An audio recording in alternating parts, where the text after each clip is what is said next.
Namaskar, myself Mahavir Prasad. Welcome to all of you in my YouTube channel to Life Study. Students, हमने previous video में जल अवशोषण के बारे में, वाटर एब्जॉर्प्शन के बारे में स्टडी की थी. वाटर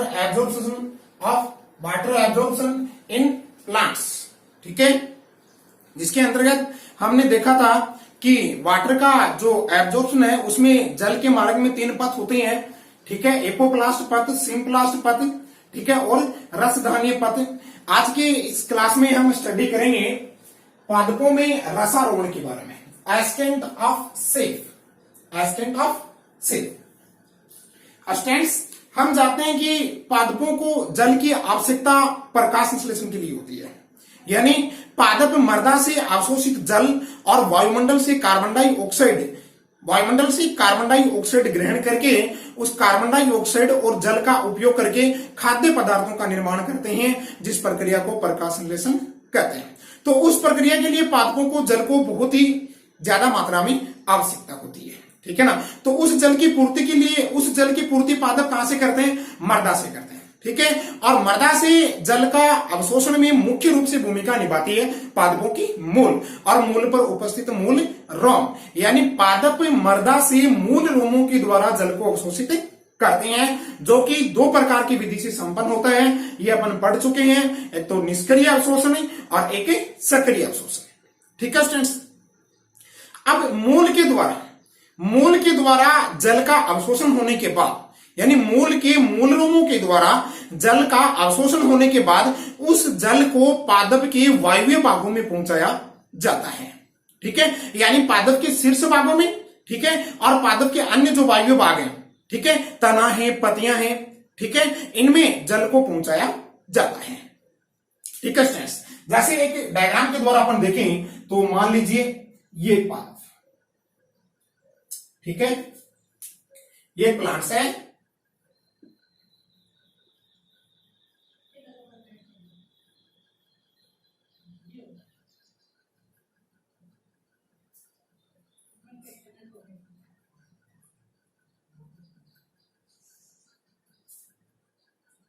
ठीक है. अब जो भूमिगत भाग है पादप का जो भूमिगत भाग है वो क्या होता है? पादप की रूट, ठीक है, ये नीचे पादप की रूट है.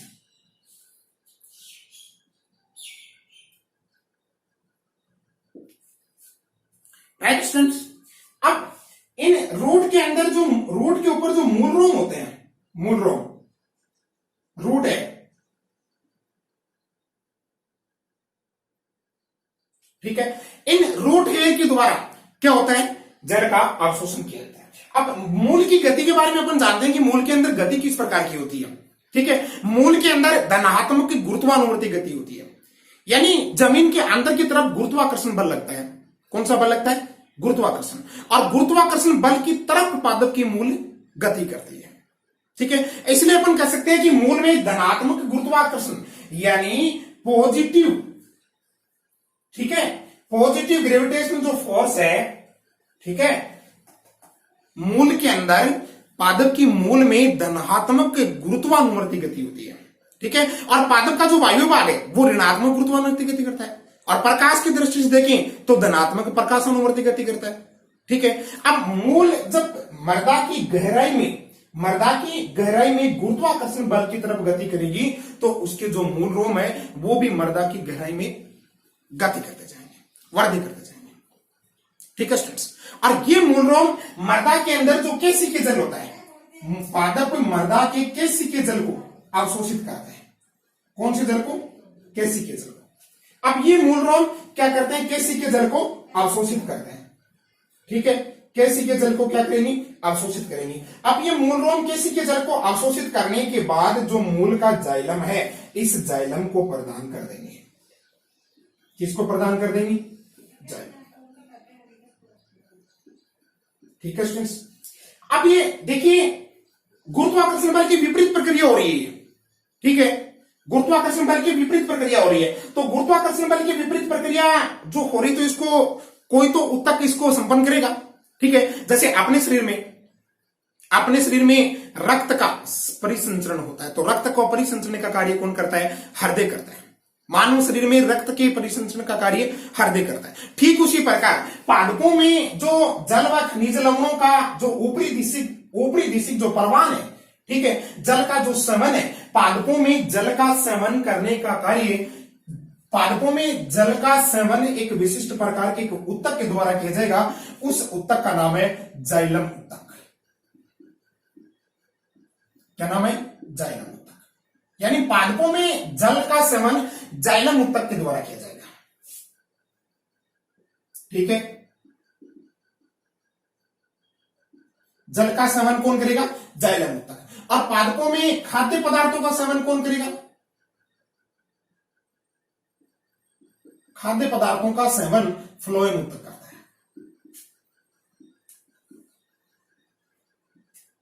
ठीक है, अब इनके अंदर भी 4 विशेष प्रकार की कोशिकाएं पाई जाती हैं। जाइलम में 4 विशेष प्रकार की कोशिकाएं होती है। वे कोशिकाएं कौन कौन सी होती है? देखो, जाइलम के अंदर देखिए 4 प्रकार की कोशिकाएं होती हैं। नंबर 1 वाहिका, वेसल्स, जाइलम वाहिका,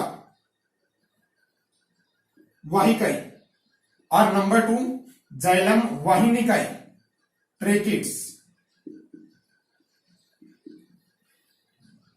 ठीक है, और नंबर 3 जाइलम पेरेनकाइमा।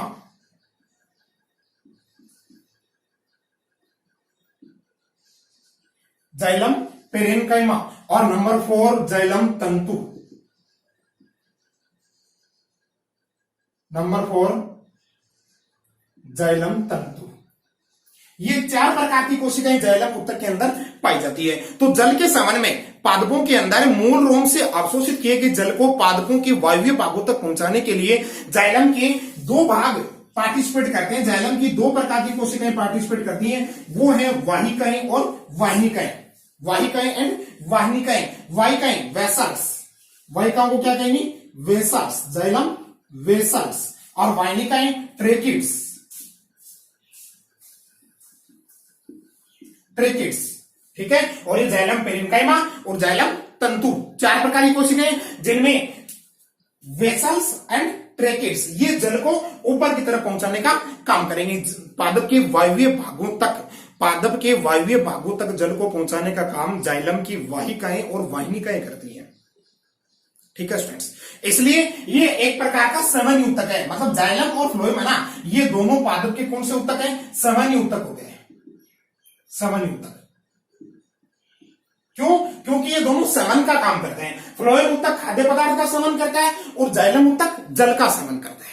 ठीक है, और जल के सेवन में जाइलम की 2 कोशिकाएं पार्टिसिपेट करेंगी।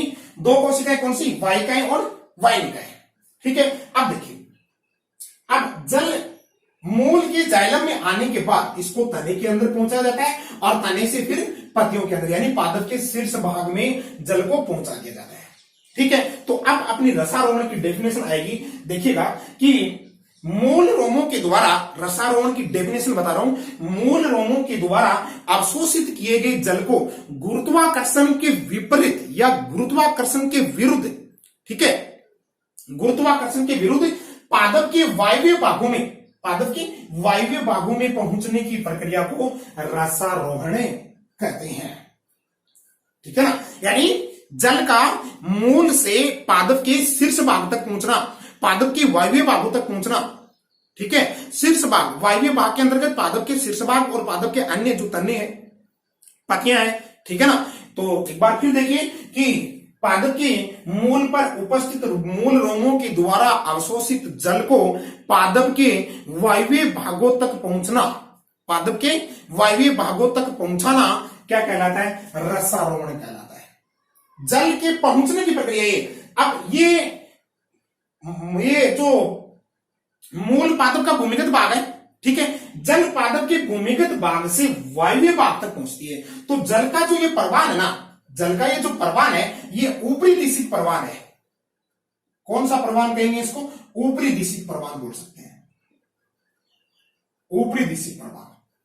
ठीक है, और गुरुत्वाकर्षण के विरुद्ध होता है, गुरुत्वाकर्षण के विपरीत दिशा में होता है, क्योंकि गुरुत्वाकर्षण तो मृदा के भूमि के नीचे की तरफ लगता है और जल का सेवन नीचे से ऊपर की तरफ होता है। जल का सेवन पादपों में नीचे से ऊपर की तरफ होता है। ठीक है, तो मूल रोमों द्वारा अवशोषित किए गए जल को जाइलम के द्वारा ठीक है, जाइलम के द्वारा मूल से पादप के वायवीय भागों तक पहुंचाने की प्रक्रिया, ठीक है, रसारोहण कहलाती है। ठीक है, दोबारा देखना कि मूल रोमों के द्वारा अवशोषित किए गए जल को जाइलम के द्वारा, ठीक है, गुरुत्वाकर्षण के विरुद्ध पादप के वायवीय भागों में पहुंचाना रसारोहण कहलाता है। ठीक है स्टूडेंट्स, ये थी रसारोहण की डेफिनेशन। अब इस रसारोहण में पार्टिसिपेट कौन करता है? जाइलम उत्तक की 2 कोशिकाएं करती हैं। मतलब रसारोहण में कौन सी कोशिकाएं भाग लेती हैं? जाइलम उत्तक की वाहिकाएं और वाहिनिकाएं भाग लेती हैं।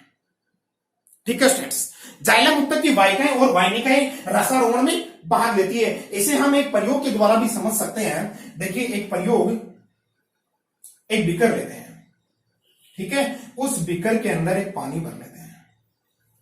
क्या भर लेते हैं? पानी। उस बीकर के अंदर पानी भर देते हैं, ठीक है। अब इस बीकर के अंदर एक पादप लगा देते हैं। क्या लगा देते हैं? पादप लगा देते हैं। ठीक है ना, एक बीकर लिया और बीकर के अंदर एक पादप लगा दिया। ठीक है,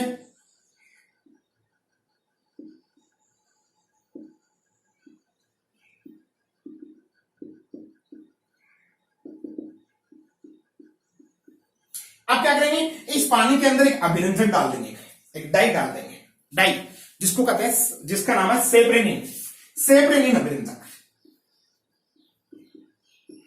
ठीक है, सेब्रेनिन एक अभिरंजक होता है जो क्या करता है? पादप की कोशिकाओं को अभिरंजित करने का काम करता है। ठीक है, गुलाबी लाल रंग का होता है ये, लाल रंग का।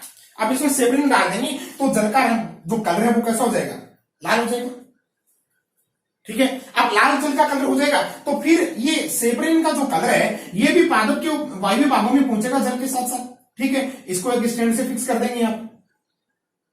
ठीक है ना, अब सेब्रेनिन जो है ये भी जल के साथ होकर के पादप के वायवीय भागों में पहुंचेगा तो पादप की पत्तियों की जो सिराएं है ना, उसको यदि अपन देखें तो वो लाल रंग की हो जाएगी। कैसी हो जाएंगी? लाल रंग की हो जाएंगी। ठीक है, या फिर ऐसे कहते हैं कि पादप की एक जो रूट होती है, पादप की रूट की एक अनुप्रस्थ काट लेते हैं। ठीक है, उसको सेब्रेनिन के अंदर अभिरंजित कर देते हैं।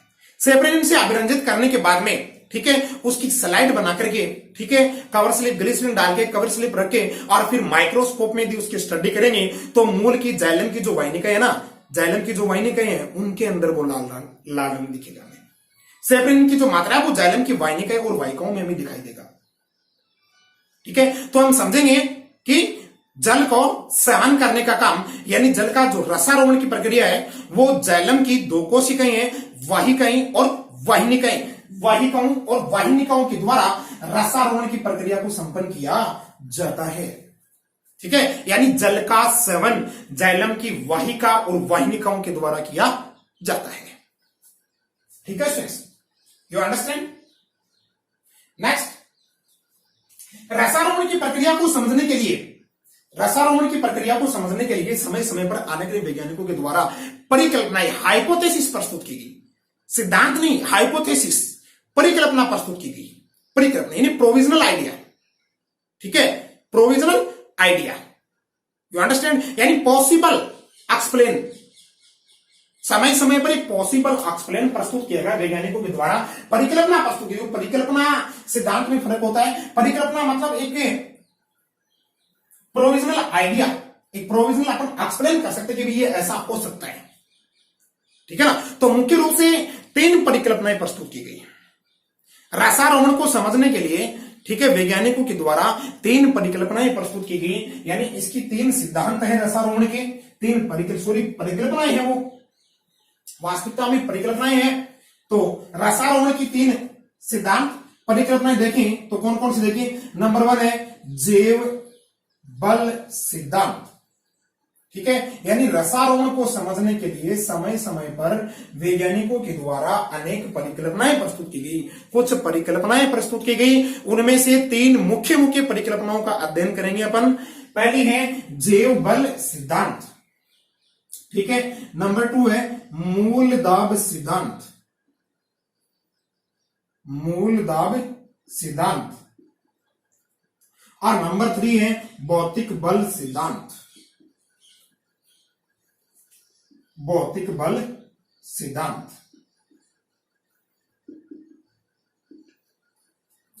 ठीक है स्टूडेंट्स। जैवबल सिद्धांत, ये देखिए जैव नाम आ रहा है, इसका मतलब जीवित। इस सिद्धांत के अनुसार रसारोहण में पादपों की जीवित कोशिकाएं पार्टिसिपेट करती हैं।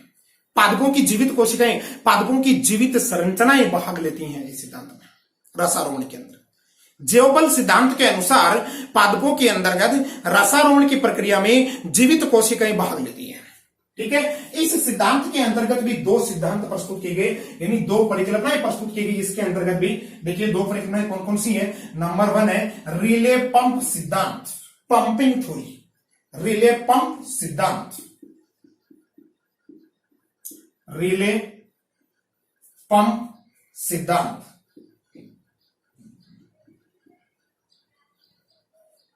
ठीक है, नंबर 2 है स्पंदनवाद सिद्धांत,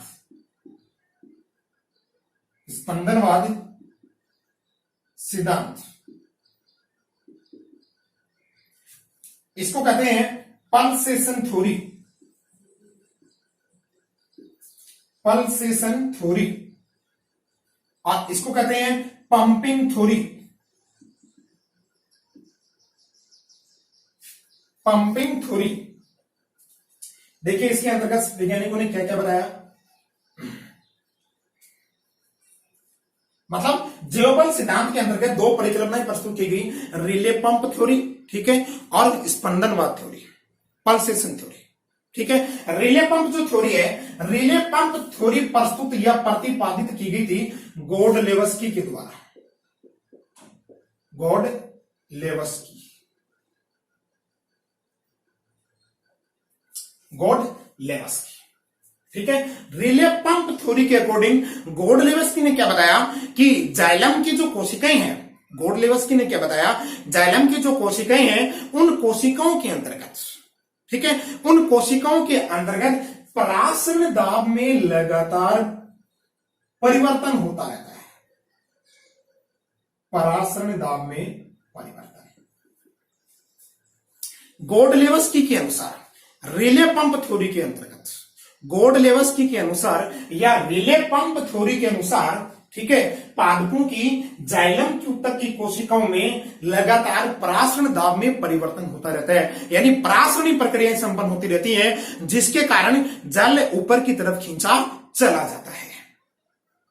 ठीक है स्टूडेंट्स, परासरणी दाब, जाइलम की जो पेरेन्काइमा कोशिकाएं हैं, जाइलम की जो वाहिकाएं हैं, वाहिनिकाएं हैं, ठीक है, उनके अंदर परासरणी दाब में लगातार क्या होता रहता है, परिवर्तन होता रहता है। तो परासरण दाब के बारे में हम पढ़ चुके हैं। ठीक है, परासरण क्या है, अर्धपारगम्य झिल्ली के द्वारा संपन्न होने वाली प्रक्रिया है ये। ठीक है, जल का अपनी अधिक सांद्रता से निम्न सांद्रता की ओर अर्धपारगम्य झिल्ली से होकर के गुजरना परासरण कहलाता है, और परासरण प्रक्रिया के तहत उत्पन्न होने वाला जो दाब है उसको कहते हैं परासरण दाब। तो जाइलम ऊतक की कोशिकाओं में परासरण दाब के अंतर्गत लगातार परिवर्तन होता रहता है, और उस परिवर्तन की वजह से जो जल की मात्रा है वो एक कोशिका से दूसरी कोशिका में, दूसरी से तीसरी कोशिका में, ऐसे करके जल वायवीय भागों तक पहुंच जाता है। ठीक है स्टूडेंट्स, ये बात बताई थी गोडलेवस्की ने। ठीक है, अब नंबर 2 है स्पंदनवाद सिद्धांत। स्पंदनवाद सिद्धांत प्रस्तुत किया था जेसी बोस ने, सर जेसी बोस, जगदीश चंद्र बोस ने। ठीक है, जगदीश चंद्र बोस, जिसको भारतीय प्लांट मतलब इंडियन प्लांट फिजियोलॉजी का जनक भी कहा जाता है। ठीक है, ध्यान रखना, ये एक इंपॉर्टेंट क्वेश्चन है, इंडियन प्लांट फिजियोलॉजी।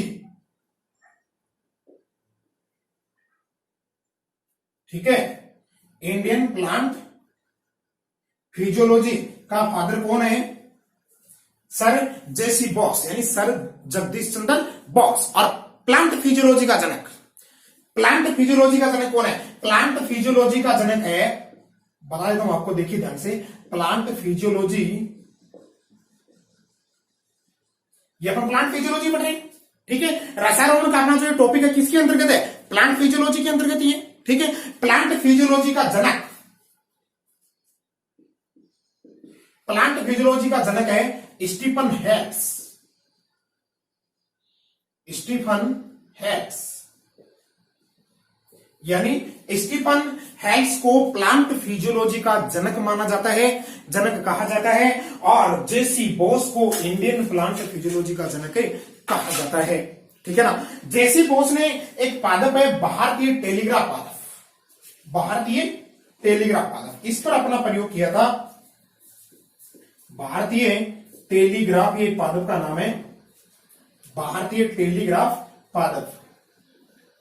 ठीक है। इसमें इन्होंने क्या बताया कि मूल के जो एंडोडर्मिस है, एंडोडर्मिस के नजदीक में वल्कुट की कॉर्टेक्स की जो कोशिकाएं होती है, ठीक है, एंडोडर्मिस के नजदीक में जो वल्कुट की कोशिकाएं होती हैं, उन कोशिकाओं के अंदर स्पंदन होता रहता है। क्या होता रहता है? लयबद्ध स्पंदन, संकुचन, जैसे अपना हृदय स्पंदन करता है। ठीक है। अपना हृदय मतलब मानव शरीर में रक्त को परिसंचरित करने के लिए मानव का हृदय क्या करता है? स्पंदन करता है। ठीक है ना। ठीक उसी प्रकार जेसी बॉस के अनुसार एपिडर्मिस के नजदीक की वल्कुट की जो कोशिकाएं हैं, उनमें लगातार क्या होता रहता है? स्पंदन होता रहता है। ठीक है। और स्पंदन होने से जल जो है एक कोशिका से दूसरी कोशिका में, दूसरी से तीसरी कोशिका में पहुंचता रहता है। ठीक है। और वायव्य भागों में पहुंच जाता है। ये बताई थी जेसी बॉस ने। ठीक है। कॉर्टेक्स की जो इनर कोशिका है ना, जो एपिडर्मिस, एंडोडर्मिस के नजदीक की, ठीक है, मतलब मूल के कोर्टेक्स की जो इनर सेल है, जो आंतरिक कोशिकाएं हैं, आंतरिक कोशिकाएं एंडोडर्मिस के नजदीक होती है। ठीक है ना। उन कोशिकाओं में स्पंदन होता रहता है, और वो स्पंदन एक कोशिका से दूसरी में, दूसरी से तीसरी में पहुंचता रहता है, जिससे जल का खिंचाव होता रहता है। ठीक है ना। और इस प्रकार लगातार स्पंदन होने से, लगातार जल का खिंचाव होने से जल पादप के वायव्य भागों में पहुंच जाता है। ठीक है स्टूडेंट्स, यू अंडरस्टैंड। अब इन दोनों ने क्या कहा? इन दोनों ने कहा कि भाई इस प्रक्रिया में पादप की जीवित कोशिकाएं भाग लेती हैं। कौन सी कोशिकाएं भाग लेती हैं? जीवित कोशिकाएं। ठीक है। गोडलेवस्की और जेसी बॉस, इन्होंने कहा रिले पंप थ्योरी के अकॉर्डिंग और पल्सेशन थ्योरी के अकॉर्डिंग पादपों के अंतर्गत रसारोहण में, पादपों के अंतर्गत रसारोहण में जीवित कोशिकाएं पार्टिसिपेट करती है। ठीक है। इसीलिए तो इसको नाम दिया गया जैव बल सिद्धांत। जैव बल सिद्धांत के अनुसार पादपों में जीवित कोशिकाओं के द्वारा रसारोहण की प्रक्रिया को संपन्न किया जाता है। ठीक है स्टूडेंट्स, यू अंडरस्टैंड। ठीक है। अब इसके बाद एक वैज्ञानिक और आया जिसका नाम था स्ट्रासबर्गर। स्ट्रासबर्गर। अब फिर ये दोनों सिद्धांत क्या हो गए? अमान्य हो गए। रिले पंप थ्योरी और स्पंदनवाद सिद्धांत अमान्य हो गई। किसने कहा? स्ट्रासबर्गर ने। स्ट्रासबर्गर ने क्या कहा? स्ट्रासबर्गर ने कहा कि रसारोहण की जो प्रक्रिया है वो जीवित कोशिकाओं के अलावा मृत कोशिकाओं के द्वारा भी संपन्न की जा सकती है। इसने क्या किया? एक पादप के अंदर पिकरी कमल डाल दिया। अब पिकरी कमल डालने के बाद में पादप की कोशिकाएं मर गई, और कोशिकाएं मृत होने के बाद भी उसमें देखा कि रसारोहण की प्रक्रिया क्या होती रही? संपन्न होती रही। तो उस आधार पर स्ट्रासबर्गर ने क्या कहा कि रसारोहण में जीवित कोशिकाओं का रसारोहण की प्रक्रिया से सीधा संबंध नहीं होता है। रसारोहण की प्रक्रिया से जीवित कोशिकाओं का सीधा संबंध नहीं होता है, बल्कि ये रसारोहण के लिए एक अनुकूल माध्यम प्रदान करती है। किसने कही ये बात? स्ट्रासबर्गर ने कही। किससे संबंधित? जीवित कोशिकाओं से संबंधित। ठीक है ना। इसलिए दोनों सिद्धांत क्या हो गए? अमान्य हो गए। इसने कहा कि जीवित कोशिकाओं का सीधा संबंध नहीं है रसारोहण से। ठीक है ना। ये तो रसारोहण के लिए एक अनुकूल माध्यम प्रदान करती है, जबकि रसारोहण मृत कोशिकाओं के अंतर्गत भी हो सकता है। ठीक है स्टूडेंट्स, ये बात स्ट्रासबर्गर ने कही थी, इसलिए ये दोनों सिद्धांत क्या हो गए? अमान्य हो गए। ठीक है स्टूडेंट्स, नेक्स्ट रसारोहण का सेकंड सिद्धांत आता है मूल दाब सिद्धांत। देखिए मूल दाब सिद्धांत क्या है? इस सिद्धांत के अनुसार मूल में एक दाब उत्पन्न होता है। मूल के जाइलम में क्या उत्पन्न होता है? दाब उत्पन्न होता है, और उस दाब के कारण जल का प्रवाह ऊपरी दिशा होता है। उस दाब के कारण जल का प्रवाह भूमिगत भाग से वायव्य भाग की तरफ होता है। ठीक है स्टूडेंट्स, इसने कहा कि भाई जाइलम उत्तम की जो पेरेन्काइमा कोशिकाएं होती है, जाइलम उत्तम की मूलतः जो सिद्धांत है ना, ये पिस्टले नामक वैज्ञानिक ने प्रस्तुत किया था भाई। ये ध्यान रखना, देखो मूल दाब सिद्धांत प्रस्तुत किया था पिस्टले ने। किसने प्रस्तुत किया था? पिस्टले ने प्रस्तुत किया था। पिस्टले ने क्या कहा? इन्होंने मूल दाब के अंतर्गत कहा कि भाई जाइलम की जो पेरेन्काइमा कोशिकाएं हैं, ठीक है, उन्हीं कोशिका भित्ति लचीली होती है, ठीक है ना, और उनका जो जल है, ठीक है, अब जो एपिडर्मिस है, एपिडर्मिस के बाद में क्या आता है? कॉर्टेक्स, कॉर्टेक्स के बाद में एंडोडर्मिस। अब कॉर्टेक्स, एंडोडर्मिस, कॉर्टेक्स की जो कोशिकाओं के अंतर्गत जो जल है, तो जल जब कोशिका भित्ति में जल आता है तो उसमें तनाव उत्पन्न होता है, ठीक है ना। एपिडर्मिस की कोशिकाओं में जब जल एंट्री करेगा तो उसमें क्या होगा? तनाव उत्पन्न होगा। अब तनाव उत्पन्न होने के बाद में वो कोशिकाएं वापस अपनी सामान्य स्थिति में आने का प्रयास करेंगी, ठीक है। सामान्य स्थिति में आने के लिए उनसे क्या होगा? जो वलकुट की कोशिकाएं है उनमें जल पहुंच जाएगा, ठीक है, और उनके साथ साथ उसमें कुछ मात्रा में कोशिका द्रव्य भी पहुंच जाएगा, ठीक है। तो वलकुट की कोशिकाओं में वहां पे एक दाब उत्पन्न हो जाएगा। क्या उत्पन्न हो जाएगा? दाब उत्पन्न हो जाएगा, ठीक है, और उसी दाब को कहते हैं मूल दाब। ठीक है। पिस्टले के अनुसार पादपों में रसारोहण की प्रक्रिया मूल दाब के द्वारा संपन्न होती है, और मूल दाब जड़ों में उत्पन्न होता है। जड़ों की जो वलकुट कोशिकाएं हैं, जो जाइलम कोशिकाएं हैं, उनमें मूल दाब उत्पन्न होता है, ठीक है। एपिडर्मिस से वलकुट में, वलकुट से एंडोडर्मिस में, फिर परिरंभ में, ठीक है, और परिरंभ से फिर संवहनी मंडल में, ठीक है। संवहनी मंडल के अंदर क्या है? जाइलम और फ्लोएम है, ठीक है ना। जाइलम और फ्लोएम कहां होते हैं? संवहनी मंडल में होते हैं, ठीक है ना। और सामान्य मंडल के अंतर्गत जाइलम और फ्लोएम के बीच में क्या होती है? मज्जा किरणें होती है, ठीक है स्टूडेंट्स, मज्जा किरणें, ठीक है, पाथरेज।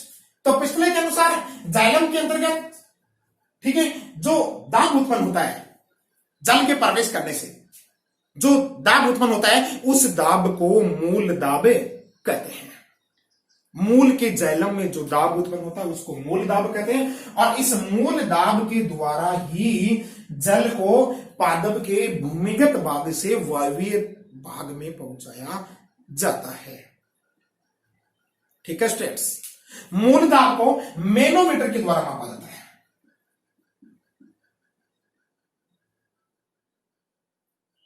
मूल दाब को किसके द्वारा मापा जाता है? मैनोमीटर के द्वारा स्टूडेंट्स, ठीक है ना। और अधिकांश पादपों में मूल दाब का मान 2 वायुमंडलीय दाब होता है। कितना होता है? 2 वायुमंडलीय दाब, ठीक है ना, जो कि काफी जो ऊंचाई वाले पादप होते हैं ना, उनमें जल को पहुंचाने के लिए पर्याप्त नहीं होते, ठीक है। उनमें 12 वायुमंडलीय, मतलब अधिकतम 12 वायुमंडलीय दाब, 12 एटमोस्फियर, ठीक है, 12 एटमोस्फियर इसका मान माना गया है मूल दाब का, अधिकतम ऊंचाई वाले पादपों में, ठीक है ना। तो मूल दाब के अनुसार, मूल दाब सिद्धांत के अनुसार पादपों में रसारोहण की प्रक्रिया मूल दाब के द्वारा संपन्न की जाती है, और यह सिद्धांत पिस्टले के द्वारा प्रस्तुत किया गया था। किसके द्वारा प्रस्तुत किया गया था? पिस्टले के द्वारा, ठीक है स्टूडेंट्स। नंबर 3 है भौतिक बल सिद्धांत। इसके बारे में पढ़ेंगे। भौतिक बल सिद्धांत, देखिए भौतिक बल सिद्धांत के अंतर्गत रसारोहण में भौतिक बल प्रयुक्त होते हैं, यानी भौतिक बलों के द्वारा पादपों में रसारोहण की प्रक्रिया को संपन्न किया जाता है, ठीक है स्टूडेंट्स। वैसे एक एग्जांपल देखें अपन एक डायग्राम के द्वारा। एक पादप है, ठीक है, ये तन है पादप का, और ये पादप का भूमिगत भाग है,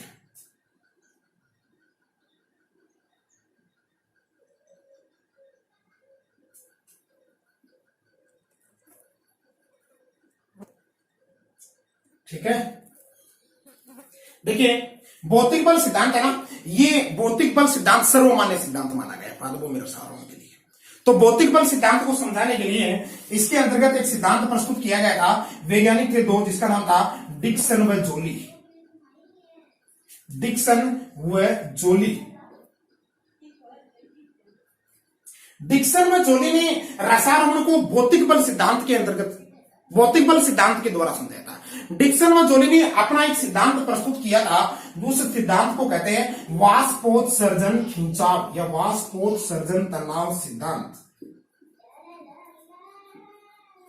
वाष्पोत्सर्जन तनाव या वाष्पोत्सर्जन खिंचाव सिद्धांत। ठीक है, इस सिद्धांत के द्वारा वाष्पोत्सर्जन खिंचाव तनाव सिद्धांत के द्वारा डिक्सन व जोली ने रसारोहण की प्रक्रिया के बारे में समझाया था। डिक्सन व जोली ने वाष्पोत्सर्जन तनाव सिद्धांत प्रस्तुत किया था रसारोहण से संबंधित। इसमें इन्होंने क्या बताया कि भाई पादपों के अंतर्गत, देखिए वाष्पोत्सर्जन तनाव सिद्धांत के अनुसार पादपों की जो पत्तियां होती है उन पत्तियों के द्वारा पानी जो है वो वाष्प बनकर के वायुमंडल में उड़ता है और उस प्रक्रिया को क्या कहते हैं, वाष्पोत्सर्जन कहते हैं। यानी पादपों की पत्तियों के द्वारा क्या होता है, वाष्पोत्सर्जन होता है। विस्तार से अपन इसके बारे में चर्चा नेक्स्ट चैप्टर में करेंगे, वाष्पोत्सर्जन के बारे में। ठीक है ना, कि पादपों की पत्तियों के द्वारा क्या होता है, वाष्पोत्सर्जन होता है। अब पत्तियों के द्वारा वाष्पोत्सर्जन होने के बाद पत्तियों में पानी की क्या हो जाती है, कमी हो जाती है। पत्तियों में जल की क्या हो जाती है, कमी। ठीक है, यानी जल का खिंचाव उत्पन्न हो जाता है। ठीक है, पत्तियों में जल का खिंचाव उत्पन्न हो जाता है। अब ये जल का खिंचाव पत्तियों से किस में पहुंचता है, तने में, और तने से किस में पहुंचता है, मूल में, और मूल से किस में पहुंचता है, मूलकों में। तो इस प्रकार खिंचाव उत्पन्न होने से जल का एक स्तंभ बन जाता है। क्या बन जाता है, स्तंभ बन जाता है, जिसको कहते हैं जल स्तंभ। क्या कहते हैं, जल खिंचाव, खिंचाव जल स्तंभ। अब ये इसके अंदर देखो दो बल और पार्टिसिपेट करते हैं डिक्सन व जोली के अनुसार। एक तो संसंजन बल और एक आसंजन बल। संसंजन बल और एक होता है आसंजन बल। ठीक है, आसंजन बल।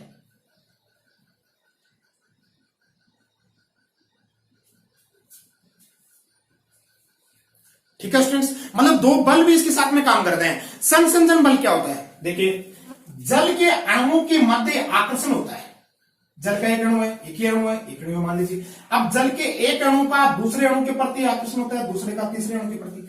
मतलब जल के अणुओं के मध्य जो आकर्षण बल पाया जाता है उसी आकर्षण बल को क्या कहते हैं, संसंजन बल कहते हैं। क्या कहते हैं, संसंजन बल कहते हैं। ठीक है, और जाइलम की वाहिकाएं और जल के अणु, जाइलम की वाहिकाएं, ठीक है, जाइलम की वाहिकाएं और जल के अणुओं के मध्य, वाहिकाएं और जल के अणुओं के मध्य जो आकर्षण बल होता है उसको क्या कहते हैं, आसंजन बल कहते हैं। ठीक है ना, तो संसंजन बल, आसंजन बल और पत्तियों में उपस्थित तनाव, जल का तनाव, ठीक है, ये तीनों मिलकर के और एक जल स्तंभ का निर्माण करते हैं। ठीक है, जो कि लगातार जारी रहता है, टूटता नहीं है। किसकी वजह से नहीं टूटता, इनकी वजह से नहीं टूटता। ठीक है भाई, जल का एक अणु दूसरे को आकर्षित करता है, एक अणु ऊपर की तरफ चढ़ता है तो भी दूसरा भी चढ़ेगा, तीसरा भी चढ़ेगा, यानी मूल रोम से जल संसंजन बल के द्वारा किस में आ जाएगा, जाइलम में आ जाएगा। अब जाइलम के अंदर क्यों आएगा, क्योंकि जाइलम की जो वाहिकाएं हैं वो जल को क्या करेगी, आकर्षित करेंगी। जाइलम की वाहिकाएं और जल के बीच में कौन सा बल लगेगा, आसंजन बल लगेगा। ठीक है, तो आसंजन बल के कारण जल किस में आ जाएगा, वाहिकाओं में आ जाएगा। ठीक है, फिर वाहिकाओं से होता हुआ जल के अणुओं के मध्य जो संसंजन बल होता है वो संसंजन बल ऊपर की तरफ बन जाता है। ठीक है, लगातार, मतलब ये संसंजन बल जल जाइलम की वाहिकाओं में लगातार एक स्तंभ के रूप में बन जाता है। ठीक है, और ऊपर की तरफ वायु बाकी तरफ बनेगा, क्योंकि जल की कमी, जल का तनाव, खिंचाव काम उत्पन्न हो रहा है, पत्तियों में खिंचाव उत्पन्न हो रहा है। भाई जल को खींचने का काम कौन कर रही है, जो खिंचाव, वाष्पोत्सर्जन खिंचाव उत्पन्न हो रहा है पत्तियों में, वो खिंचाव जल को खींचने का काम कर रहा है। ठीक है, यू अंडरस्टैंड। और एक अणु को जल के, एक अणु को दूसरा अणु, दूसरे को तीसरा अणु, वो संसर्जन बल के द्वारा क्या कर रहे हैं, ऊपर की तरफ खींच रहे हैं। ठीक है, तो इस प्रकार से एक जल स्तंभ बन जाता है, मूल से लेकर के और पादप के वायव्य भागों तक क्या बन जाता है कि जल स्तंभ बन जाता है। और इस जल स्तंभ के द्वारा ही जल पादप के वायव्य भागों में पहुंचे जाता है। ठीक है स्टूडेंट्स, तो ये भौतिक बल है। अब इसमें भौतिक बल पार्टिसिपेट कर रहे हो, संसर्जन बल। ठीक है, भौतिक बल काम में आ रहे हैं इसमें, संसर्जन बल, आसंजन बल और वाष्पोत्सर्जन खिंचाव। इसलिए यह सिद्धांत किससे संबंधित है, भौतिक बल सिद्धांत से संबंधित है। और रसारोहण की प्रक्रिया को समझने के लिए भौतिक बल सिद्धांत सर्वमान्य सिद्धांत है। और इसके अंतर्गत सबसे उपयुक्त सर्वमान्य सिद्धांत वाष्पोत्सर्जन खिंचाव सिद्धांत या वाष्पोत्सर्जन तनाव सिद्धांत प्रस्तुत किया था डिक्सन व जोली नामक वैज्ञानिकों ने। डिक्सन व जोली नामक वैज्ञानिकों ने यह सिद्धांत प्रस्तुत किया था। और इस सिद्धांत के अंतर्गत इन्होंने बताया कि संसर्जन बल और आसंजन बल और वाष्पोत्सर्जन खिंचाव के कारण पादप के भूमिगत भाग से लेकर वायव्य भाग तक एक जल स्तंभ बन जाता है, जो कि अटूट रहता है। ठीक है, इस अटूट जल स्तंभ के कारण जल भूमिगत भाग से वायव्य भाग में पहुंचे जाता है। ठीक है ना। अब ये संसर्जन बल क्या है, मैंने आपको बता दिया कि जल के अणुओं के मध्य उत्पन्न होने वाला था आकर्षण बल संसर्जन बल है, और जाइलम की वाहिकाएं और जल के अणुओं के मध्य उत्पन्न होने वाला आकर्षण बल क्या है, आसंजन बल है। ठीक है ना। इन बलों के सहयोग से एक अटूट जल स्तंभ बन जाता है। ठीक है, जिससे पादप की पत्तियों में जो जल की कमी होती है वो क्या होती है, पूरी हो जाती है। ठीक है, फिर वाष्पोत्सर्जन होगा। ठीक है, पादप की पत्तियों में उपस्थित जो अतिरिक्त जल की मात्रा है वो वाष्पोत्सर्जन के द्वारा, ठीक है, वाष्प के रूप में वायुमंडल में उड़ जाएगा, तो पत्तियों में फिर खिंचाव उत्पन्न होगा। तो उस खिंचाव और संसर्जन बल और आसंजन बल के द्वारा फिर भूमिगत भाग से यानी मूल से वायव्य भाग तक, पादप के शीर्ष भाग तक जल स्तंभ का, अटूट जल स्तंभ का निर्माण हो जाएगा। और इस अटूट जल स्तंभ के द्वारा जल मूल से लेकर पादप के शीर्ष भाग में पहुंच जाएगा। ठीक है स्टूडेंट्स, तो ये था रसारोहण, यू अंडरस्टैंड। तो पादप के, ठीक है, मूल रोमों के द्वारा अवशोषित जल को वायव्य भागों तक पहुंचाना, जल का वायव्य भागों तक पहुंचना, ठीक है, या जल का ऊपरी दिशिक प्रवाह, जल का ऊपरी दिशिक प्रवाह क्या कहलाता है, रसारोहण कहलाता है। एस्केंट ऑफ शेप कहलाता है। 3 परिकल्पनाएं हैं इसकी, जैविक बल सिद्धांत, मूल दाब सिद्धांत और भौतिक बल सिद्धांत। भौतिक बल सिद्धांत में सबसे अधिक सर्वमान्य सिद्धांत किसके द्वारा प्रस्तुत किया गया, डिक्सन व जोली के द्वारा प्रस्तुत किया गया। ठीक है स्टूडेंट्स, डिक्सन व जोली ने इसका संसर्जन बल, आसंजन बल और वाष्पोत्सर्जन खिंचाव के द्वारा एक्सप्लेन करके और समझाया, बताया कि रसारोहण की प्रक्रिया कैसे संपन्न होती है, जो कि सबसे उपयुक्त प्रक्रिया है, सबसे उपयुक्त सिद्धांत है। ठीक है ना। वाष्पोत्सर्जन खिंचाव सिद्धांत में संसर्जन बल, आसंजन बल और वाष्पोत्सर्जन खिंचाव के द्वारा रसारोहण की प्रक्रिया संपन्न की जाती है। ठीक है स्टूडेंट्स, आज की क्लास में इतना ही। Thank you for watching my video. Please like, share and subscribe my channel. ठीक है, my channel is to life study. मिलते हैं नेक्स्ट वीडियो में नेक्स्ट टॉपिक के साथ, तब तक के लिए गुड बाय।